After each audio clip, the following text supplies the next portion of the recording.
Basko. I'm an instructor with Heroes Rice Dance Academy, and today I'm going to teach you the Gabonese dance move called Abajah. Abajah is an ancestral dance move from the Awe people. The street version was created by Abajah. This dance has 3 sections, so we're going to use the leg, the shoulder, and the arms. So now we're going to use first the legs. So the legs goes in, out, in, out, in, out, and in, out. So the other leg, in, out, in, out, in, out, and in, out. So as you become comfortable, you can add this bounce.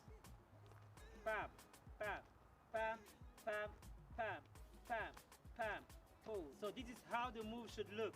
1, 2, 3, pose. 1, 2, 3, pose. Now we're going to work on the shoulders. The shoulders goes 1, 2, 3, 4, 5, 6, 7, 8. Okay? So the last thing we're going to work on the arms. So the arms goes 1, 2, 3, 4, 5, 6, 7, 8. So now we're going to put it all together. We're going to do 3 steps with the leg and pause. 3 steps with the leg and pause. 7, 8, 1, 2, 3, pause. 1, 2, 3, pause. 1, 2, 3, pause. And 1, 2, 3, pause. Okay, that was a Abajah dance move. Watch the video again, practice it, have fun, and I see you next time.